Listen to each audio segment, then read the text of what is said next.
রোজিনা রহমান যেটি বলেছে সেটা তীব্র ধিক্কার জানাচ্ছি যে দিবাকর দেবনাথ একজন হিন্দু ছেলে এবং হিন্দু রাষ্ট্রবাদী এবং সনাতনী ছেলে, যে দীর্ঘদিন ধরে লড়াই করেছে এবং জেলেও গেছে।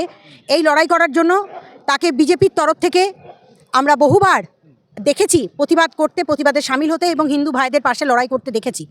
কিন্তু রোজিনা রহমানদের উত্থান হঠাৎ করে আমরা দেখেছি 2022-এর পর থেকে এই বিজেপির মধ্যে হঠাৎ করে রাষ্ট্রবাদী তকমা পেয়ে এরা যে রাতারাতি ফুলে ফেঁপে উঠেছে বা বুম ধরে মিডিয়ার নাম নিয়ে তারা একতরফাভাবে কিছু লোকের, কিছু সকল মহারথীদের কাছের লোক হয়ে গিয়ে তাদের কাছ থেকে টাকা পয়সা হাতিয়েছেন, এরকম বহু ইনফরমেশন আমাদের কাছে আছে।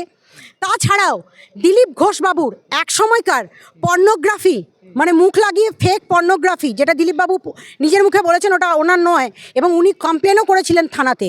এই পর্নোগ্রাফি রোজিনা রহমানের চ্যানেল থেকে প্রথম প্রকাশিত হয়। এই ফেক পর্নোগ্রাফির ভিডিওও কিন্তু রোজিনা রহমান নিজের চ্যানেল থেকে প্রথম প্রকাশ করে। তাহলে এদেরকে কি আদেও টিভি বা সাংবাদিক বলে আমি আখ্যায়িত করতে পারলাম না, সরি টু সে।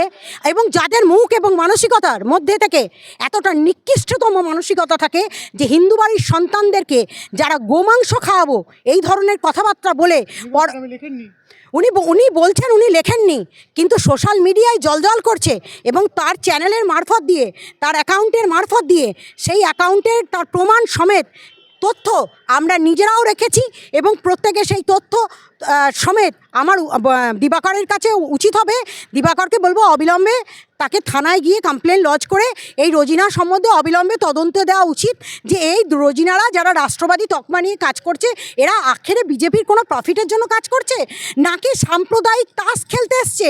আজকে যখন বাবরি মসজিদ নিয়ে কথা হচ্ছে তখন দেখা যাচ্ছে এর বর হুমায়ুনের পাশে দাঁড়িয়ে হুমায়ুনকে যাতে বাবরি মসজিদ হয় এবং তার জন্য বলছে বাবরি মসজিদ কেউ আটকাতে পারবে না।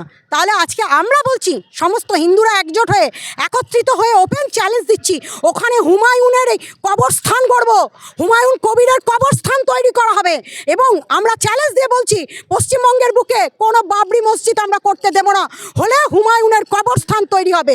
আর মুর্শিদাবাদের যে সমস্ত বোকা মুসলমানদেরকে ভুল বুঝিয়ে যে রকম পোলারাইজেশন ভোটের চিন্তাভাবনা করে আজকে যদি যে সমস্ত সাম্প্রদায়িক দাঙ্গার দিকে এগিয়ে নিয়ে যাচ্ছে যারা, এর পিছনে এবং অন্তরালে যারা মদত দিচ্ছে তাদের কেউ ছাড়া হবে না।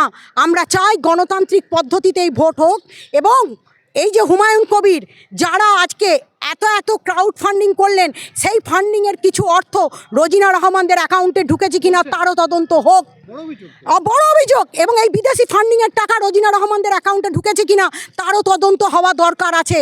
তার কারণ এরা দোয়া খয়রাতি চাওয়ার নাম করে এবং তার হাজব্যান্ড তার পাশে বসে গতকালকেও লাইভ করে বলছে কেউ আটকাতে পারবে না বাবরি মসজিদ হওয়ার প্রতিস্থাপন থেকে।